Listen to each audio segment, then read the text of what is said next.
Efésios capítulo de versos de 1 ao 18.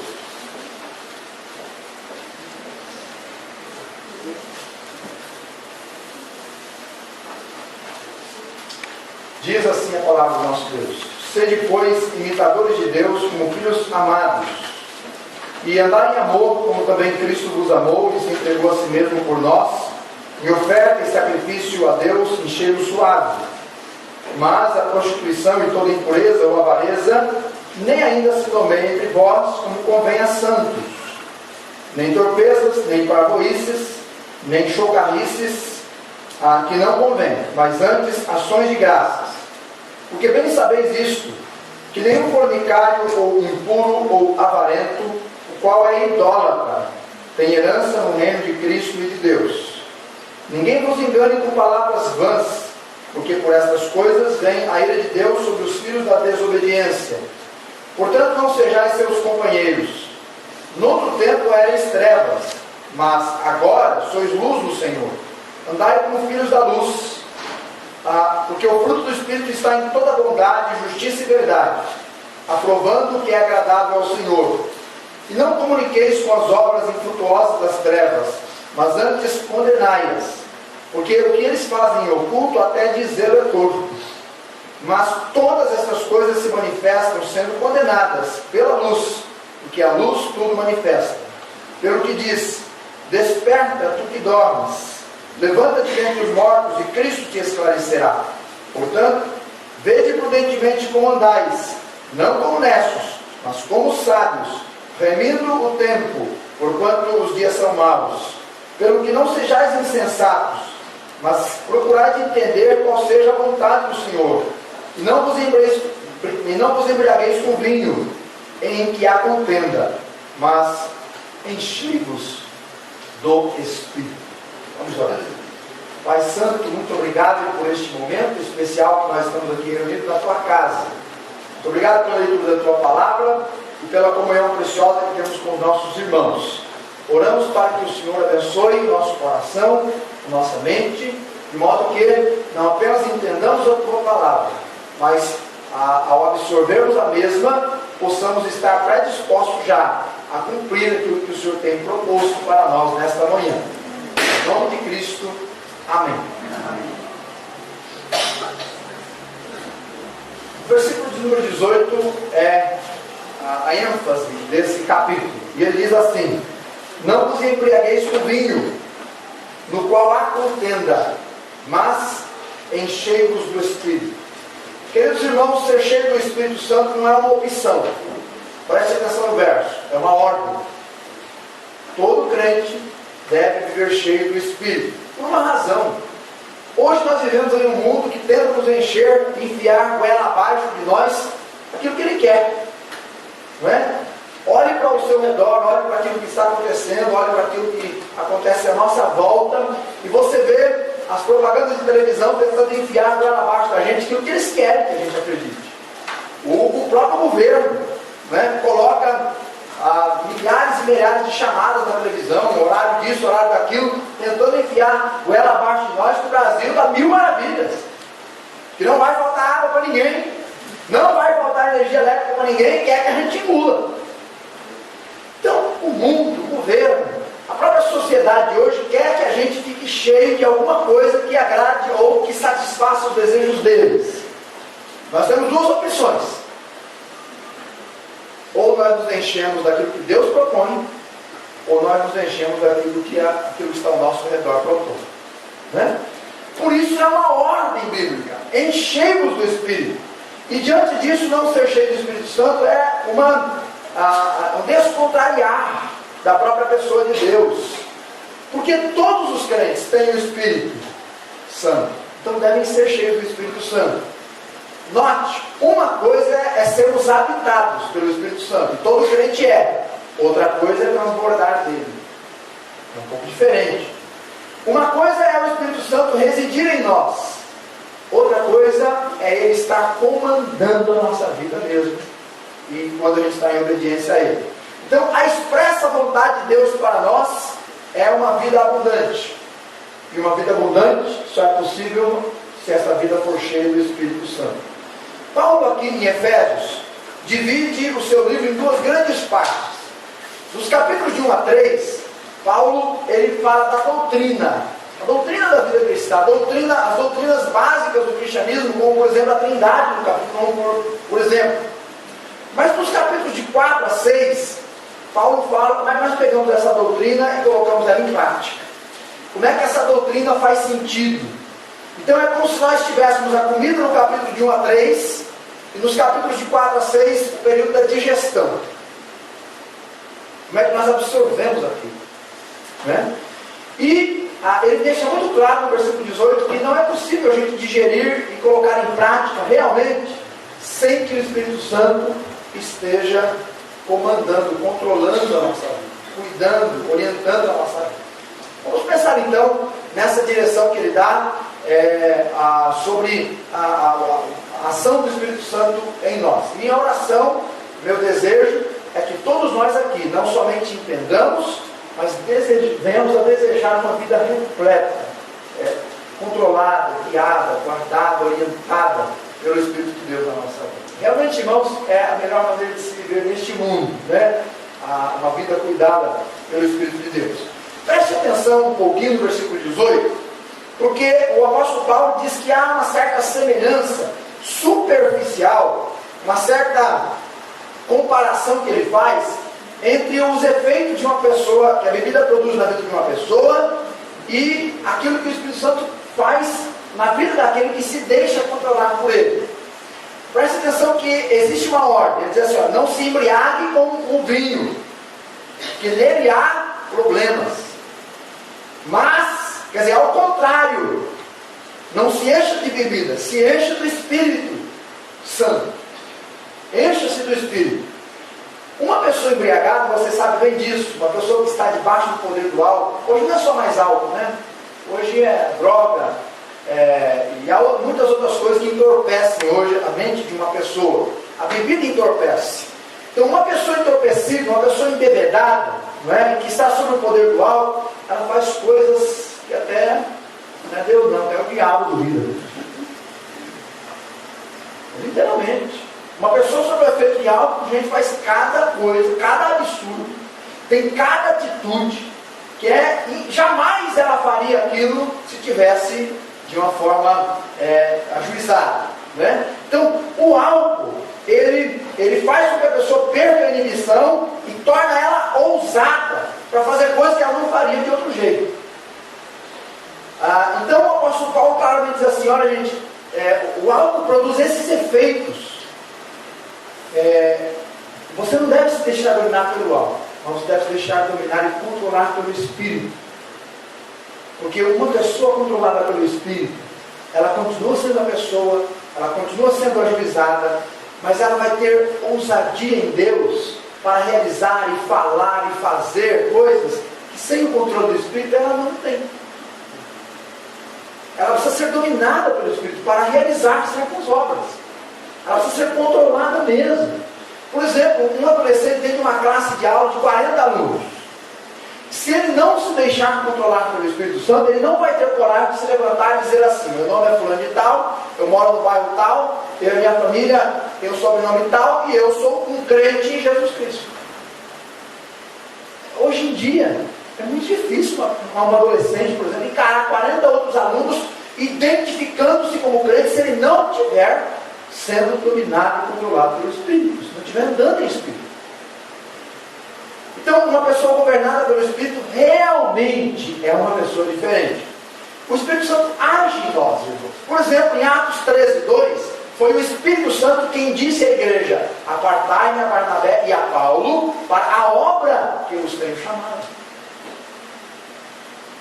Nós vamos ter aqui na nossa igreja, dia 20, primeiro domingo depois do carnaval, uma missionária que está indo para um dos países aqui da América, eu acho que é Bolívia, se não me falha a memória. E nós a vimos testemunhando na associação, ela já estava agendada também aqui na nossa igreja, fiquei muito feliz por ver o testemunho dela lá. Mas a hora que vocês vão ver, a hora que vocês baterem no olho nela, vocês vão pensar assim, como é que Deus pode chamar uma pessoa né, desse jeito, parar com uma obra aparentemente tão grande. Ela é bonitinha, arrumadinha, uma pessoa normal, gente. Mas você vai olhar para ela assim, você vai ver a franzinez dela. Você vai dizer assim, mas uma pessoa, né, como é que Deus vai usar uma pessoa desse jeito na vida daquele mundo? Mas a hora que ela abrir a boca para testemunhar, você vai ver o que Deus chama ela. Uma pessoa que anda em espírito, irmãos, realmente é uma pessoa completamente diferente. Então, o Espírito Santo ele age, ele separa pessoas. Em Atos 8, 29, foi o Espírito quem disse a Filipe: Filipe, chega-te a esse carro. A direção, ele orienta. Em Atos 20, 23, Paulo disse assim: olha, o Espírito Santo me revela que de cidade em cidade me esperam prisões, tribulações. Mas o que me importa isso? Quer dizer, eu estou consciente, o Espírito Santo não engana ninguém, irmãos. Eu falei ontem para os adolescentes, à noite, que quando Elias ele fugia de Jezabel, né, o Senhor mandou o anjo, e depois o próprio Senhor foi lá tocar em Elias, e depois que o Senhor restaura a vida espiritual de Elias, anima Elias ali, o Senhor fala assim para Elias: agora Elias, come, porque a sua jornada vai ser muito difícil. Mas Deus não está com Elias? Mas Deus estar com Elias significava vida fácil? De jeito nenhum. Porque Deus não engana, gente. O Espírito Santo não engana, gente. Ele não diz: olha, vai ser um mar de rosa. Não, vai ser difícil. É por isso que a gente precisa da plenitude do Espírito Santo na vida. Então, essa é a primeira coisa importante, não é? O Espírito Santo controlando a gente. Em segundo lugar, a plenitude do Espírito Santo, na verdade, não é? A maior ênfase do versículo é que ela traz um contraste profundo com a embriaguez. O álcool, gente, ele é um líquido depressivo. Eu não sei se você tem pessoas alcoólicas na sua família. Queira Deus que não. Se tiver, no meu caso da maioria, pode observar. No dia seguinte, após a bebedeira, normalmente a pessoa está realmente bem depressiva. E a depressão se manifesta de diversas maneiras, né? Ou ela está com o rosto fechado e não quer falar com ninguém, ou ela desemboca muitas vezes assim numa tristeza que não tem tamanho, e por aí afora, porque a depressão ela se manifesta de diversas maneiras, mas a pessoa fica assim bem depressiva. Então ele não é um estimulante, na verdade, ele é um enganador. Ele é um depressivo, leva a pessoa para o buraco. Ele é um ladrão do cérebro. Ele não é o Teotônio Fontoura. Ele rouba o cérebro. Ele é um destruidor de vidas. Ele não é um produtor de vidas. Então, eu até estava conversando com o pastor Gasparino, aliás, irmãos, né? O pastor Gasparino, que é o nosso, que cuida do Acre, ele está no movimento discipulado já há muitos anos. Ele já esteve na nossa igreja algumas vezes. Está bem de idade, o pastor Gasparino, cabelo quase todo branco. Mas olha, ele foi lá dar um testemunho na nossa associação, falar do Acre, falar das pessoas que estão ajudando, etc e tal. O homem vai lá assim, bem devagarinho já hoje, né, Daniel? Bem, realmente debilitado, mas o ânimo que aquele homem fala em ajudar as pessoas, em fazer, a pessoa que ele vai viver uns 100 anos. E já está com quase 90, eu acho, né? Porque o Espírito Santo está ajudando ali. Então o Espírito Santo ele traz esse vigor, né? É isso que Isaías diz assim, que os jovens cansam, se fadigam, etc e tal, mas os que esperam no Senhor renovam as suas forças. É o poder do Espírito Santo, irmãos. Então o Espírito Santo ele traz não dissolução, mas discernimento, sabedoria, graça, santidade. Uma pessoa bêbada perde o controle de si mesma, mas uma pessoa cheia do Espírito Santo tem domínio próprio, tem controle dos seus atos, sabe o que está fazendo e conhece as consequências, porque o Espírito guia a pessoa realmente. Então deixemos o Espírito Santo nos encher, irmãos. Deixemos que ele vá tomando cada parte da nossa vida e vá trabalhando no nosso interior. Como é gostoso Deus moldar o nosso viver. Como é bom. Dá para ver o semblante de uma pessoa quando o Espírito Santo está trabalhando na vida dela, sabia? É possível você ver no semblante de uma pessoa o Espírito agindo na vida daquela pessoa. Mas em terceiro lugar, o encher-se do Espírito Santo aqui, preste atenção, que não é uma opção. O apóstolo claramente diz: enchei-vos. É um verbo, é uma ordem, é um imperativo. Enchei-vos. Então, ou seja, é o desejo de Deus que eu e você sejamos cheios do Espírito Santo. É o desejo de Deus. Por isso Deus ordena que a gente seja. Paulo condenou a embriaguez e também a ausência do enchimento do Espírito. E também a ausência. Então, não ser cheio do Espírito Santo, irmãos, é perder um grande privilégio. Realmente é deixar nesta vida de gozar um pedacinho daquilo que vamos ter no céu. Deseje no seu coração a plenitude do Espírito. Deseje. Como crentes em Cristo, não podemos nos acomodar a uma vida, não é, cheia deste mundo e vazia de Deus. Uma vida infrutífera. Se não estivermos cheios do Espírito Santo, vamos nos encher daquilo que há neste mundo. E talvez do pecado. Deixe-me aproveitar uma das tiradas do pastor Luiz Saião e dizer assim, que no mundo de tantas oportunidades, de tantas faculdades, tantos cursos técnicos, de tanto pecado, de tanta musicalidade mundana, de tantas coisas que podem encher a vida das pessoas, muitos são aqueles cristãos que cada dia mais estão se aprofundando neste mundo. Então eles estão cada vez mais profundos intelectualmente e profundos espiritualmente. Eles estão cada vez mais profundos, nas coisas deste mundo e profundo na vida espiritual. É isso mesmo. Quando uma pessoa não se enche de Deus, ela vai para o fundo.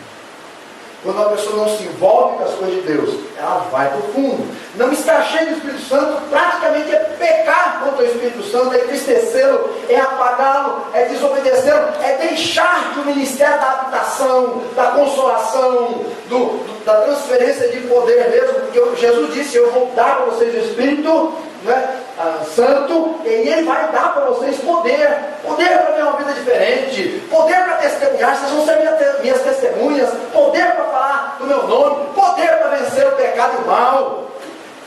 Irmãos, olha, se nós queremos de verdade, individualmente como igreja, viver uma vida na plenitude do Espírito, nós temos que pagar o preço.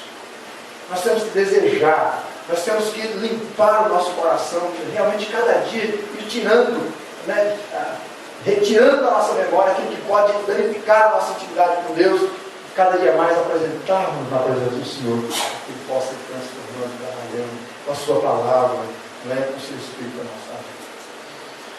Em quarto lugar, note ainda no verso 18, que a plenitude do Espírito Santo, a habitação, na verdade o enchimento do Espírito Santo, não em si habitação, porque todo crente é habitado, mas o enchimento do Espírito Santo, ela é uma coisa que todo crente quer saber. Qual é a vontade de Deus para a minha vida? E eu quero dizer para você, então, que uma das coisas claras na Bíblia é que a vontade de Deus para a minha vida e para a sua vida é que o Espírito esteja atuando plenamente em nós. Esse é o desejo de Deus. Essa é a vontade de Deus. Então a ordem para ser cheio do Espírito não é dirigida apenas aos líderes da igreja, mas a todos os cristãos. A mim e a você. Esse é o privilégio de cada um de nós. Não existem privilegiados exclusivos para que possam ser trabalhados pelo Espírito. Todo crente deve ser trabalhado pelo Espírito Santo, porque todo crente é o santuário, todo crente é o templo de Deus. Graças a Deus.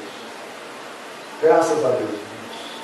Então, nesse sentido, nós podemos entender que uma criança crente, criança que eu digo, uma criança que já entendeu o Evangelho, já entregou sua vida para Jesus Cristo, ela deve ser cheia do Espírito Santo. Lembra de Jesus e de João Batista também foi dito que com 12 anos eles cresciam em graça diante de Deus e dos homens. Então não é incomum um adolescente ser cheio do Espírito Santo e viver uma vida completamente diferenciada. Não é. Então, nesse sentido, todo jovem cristão pode ser cheio do Espírito Santo e ser intrépido na obra de Deus.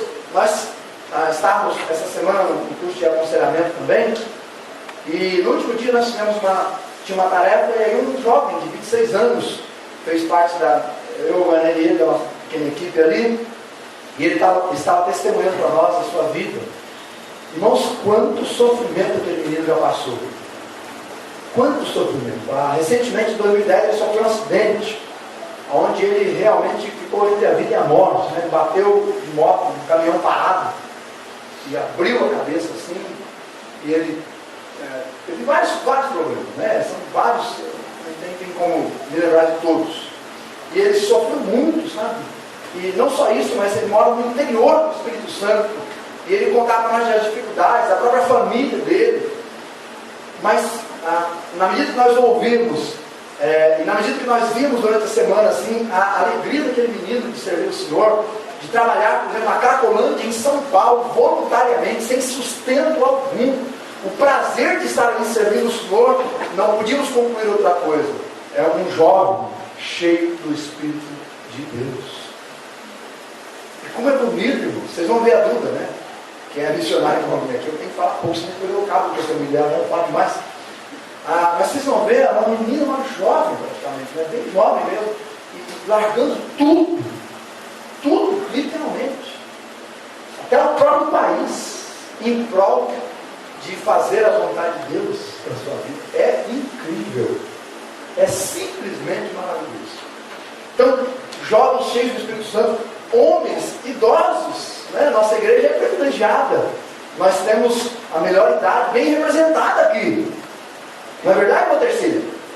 Aí, nós temos um bom grupo de irmãos e irmãs que estão aí na idade da novidade, né? Novidade de vida, são cheios de vigor aí, não é? Aos seus 60, 70, 80, e podem viver cheios do Espírito Santo, ser homens e mulheres que podem ser realmente uma bênção na nossa vida. Por isso que Isaías diz, na velhice ainda darão frutos, e dão mesmo, para a glória de Deus. Os líderes, então, devem ser cheios do Espírito Santo. Hoje nós estamos abrindo a escola bíblica dominical novamente, do ano de 2015 agora, né? Então, nossos líderes, professores, que vão ensinar não no poder da sua capacidade intelectual, não pela criatividade de suas mãos, não pela bagagem dos seus certificados, não simplesmente porque cursaram a pé aqui. Tudo isso é muito importante, mas nada disso tem valor se fizer na força da carne, se não aprender a andar em oração durante a semana, se não velar pelas almas dos seus alunos, se não amá-los no poder de Deus. Queridos professores, irmãos, líderes aqui da igreja, nós só poderemos realmente fazer a obra de Deus com alegria, com entusiasmo, bem feitinha, se o Espírito de Deus conduzir cada palavra a nós. Então, devemos todos ser guiados pelo poder do Senhor. Mas há uma coisa mais que eu gostaria de deixar, e as mais duas, para o coração dos irmãos, que também está no versículo de número 18, que eu vou ler mais uma vez agora. E não vos embriagueis com vinho, em que há contenda, mas enchei-vos do Espírito. Essa palavra, esse verbo, enchei-vos, ele é um verbo que está no presente contínuo, na língua original. E o que significa isso? Significa que uma vez começado, ele não pode ser interrompido. Ou seja, significa que o Espírito Santo está em nós e ele vai agir em nós. Ele vai atuar em nós. Mas o enchimento, a plenitude do Espírito, realmente vai depender de nós irmos nos submetendo a Ele. Então a ordem para se encher do Espírito não é para ser interrompida. Não é para que nós impeçamos isso de acontecer. É para que nós venhamos a dar vazão, liberdade ao Espírito de Deus, para que Ele vá trabalhando, vá usando, vá agindo, vá moldando, vá transformando. O crente não deve ser como aquele brinquedo. Não é muito comum no Brasil. Nos Estados Unidos é muito comum. No Brasil não é muito comum. É aquele brinquedo que você tem uma plataforma embaixo assim, tem um pino. E aí ele tem uma haste que sobe lá às vezes 10, 20 metros. E aí você pega um bastão, pega um grande martelo, e vamos ver quem consegue levantar a barra mais alto possível. Você bate, pá! E aquilo sobe, né? Então, o crente não deve ser como aquele brinquedo, que só sobe espiritualmente quando toma uma cacetada na cabeça. Já pensou se eu tiver, se eu só for crescer espiritualmente quando alguém me dá uma cacetada na cabeça? Não pode ser assim, não é verdade? A gente tem que crescer pela liberdade do Espírito Santo. A plenitude do Espírito Santo é para ser continuada na nossa vida. A gente tem que deixar o Senhor agir cada dia. Todo dia precisamos buscar do Senhor mesmo. Precisamos orar e dizer, Senhor, mais um dia. Aquelas áreas da minha vida em que eu estou relutando, em que eu mesmo controlando, que o Senhor tenha liberdade de agir. Muda meu coração, meus pensamentos. Todo dia. Irmãos, as vitórias de ontem não são suficientes para hoje. Quando Deus disse lá para Israel no deserto, olha, eu vou dar o pão para vocês diariamente, mas o de hoje não vai servir para amanhã. O de amanhã, eu vou dar amanhã, né? Cada dia. A mamãe diz assim para o filho de 5 anos, filho, vai escovar os dentes na hora de dormir. Aí o menino responde, mas já escovei ontem. Ontem é ontem, hoje é hoje.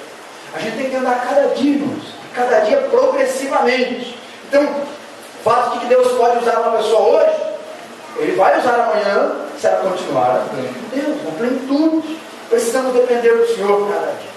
E a última coisa que eu gostaria de pensar com você hoje de manhã. A ação do Espírito em nós é algo que tem que ser e vai ser manifestado se isso for realidade, realmente. Se eu estiver andando com Deus, não há como isso não ser visível. Note os versículos de 19 a 21, por gentileza. Olha só.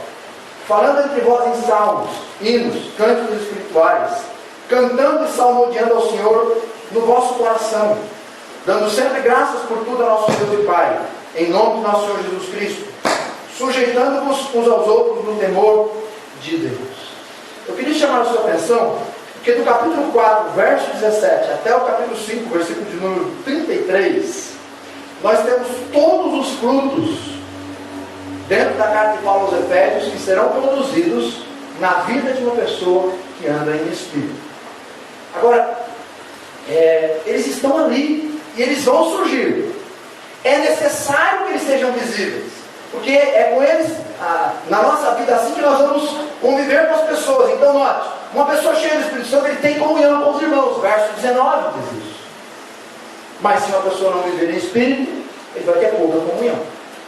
Uma pessoa cheia do Espírito Santo, ele vai ter uma adoração fervorosa diante de Deus. Irmãos, não é porque nós somos tradicionais, né, que nós precisamos cantar bem baixinho quando cantamos. De jeito nenhum. Não é porque nós somos tradicionais que nós não podemos ter alegria no nosso rosto quando nós estamos aqui dentro do culto. Muito pelo contrário. Se nós zelamos pelas tradições bíblicas, se nós realmente queremos viver como a igreja cristã primitiva, queridos irmãos, nós temos que cantar com vigor, cada vez mais. Nós temos que ter uma alegria, não só aqui no tempo, mas cada dia. Nós temos que ser realmente fervorosos de espírito. Nós temos que deixar que o Senhor transborde na nossa vida. Então, nós adoraremos o Senhor com fervor, dentro da igreja e fora dela. Uma pessoa cheia do Espírito, ela vai ser grata a Deus. Olha, no mundo em que nós vivemos, não é fácil ser agradecido a Deus. A pós-modernidade é uma época em que você vive hoje, vive agora 15 para as 10, 11 horas, nós não sabemos mais como é que vai estar o nosso mundo. Eu ouvi, por exemplo, hoje de manhã, vai faltar água em Campinas hoje. Né? Que pelo menos vai começar aqui, não sei se outros bairros, né? Deve atingir o nosso bairro aqui. Então, o nosso mundo pós-moderno, ele vai mudar cada 1 hora, cada 5 minutos, dependendo da situação. Se você e eu não estivermos guiados em comunhão com o Espírito Santo, vai virar uma bagunça na nossa cabeça. Uma pessoa cheia do Espírito, ela realmente tem a direção certa. E última coisa que eu queria destacar, uma pessoa cheia do Espírito, ela vai ter uma submissão humilde aos irmãos. Versículo 21 diz isso, sujeitando-vos uns aos outros, no temor a Deus. Somos cheios do Espírito, estamos sendo, queremos ser, encheios é uma ordem.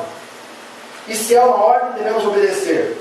Deus espera que nós a obedeçamos. Encher-se do Espírito é um imperativo plural. Enchei-vos. Enchei-vos é presente, contínuo, não é? Cada dia. Agora, é um passivo. Ou seja, não enchemos a nós mesmos. Não tem como você se encher a si mesmo.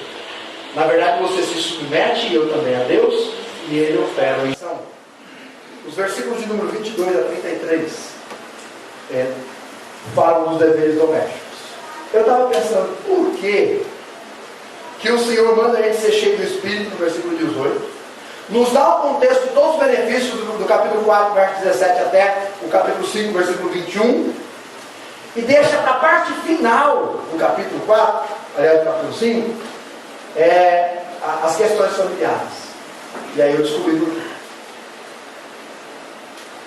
O primeiro benefício, as primeiras pessoas que vão usufruir da minha vida cheia do Espírito e da sua vida cheia do Espírito, sabe quem é? Quem é? A nossa família. Porque é lá dentro de casa onde nós temos maior dificuldade de deixar-se controlar pelo Espírito. Irmãos, encher-se do Espírito é uma benção para a nossa família também. Vamos deixar que Ele nos guie toda a verdade, nos controle, nos guarde, no seu maravilhoso. Oremos. Pai Santo, obrigado pela Tua palavra. Queremos andar em Espírito. Queremos que o Senhor nos realmente adeque à vontade do Senhor no que diz respeito à condução dos nossos pensamentos, atitudes, palavras, ações, mediante o cuidado e controle da Tua pessoa, o Espírito Santo em nós. Então, Senhor, dá-nos um coração dócil, dá-nos uma mente aberta, flexível, dá-nos ouvidos, ó Deus, atentos, para não perdermos o ponto de ouvirmos a voz do Senhor no nosso coração. Dá-nos a disposição de rejeitarmos o mal, para que o Teu Espírito plenamente possa controlar e cuidar da nossa vida. É o que desejamos em nome de Jesus. Amém.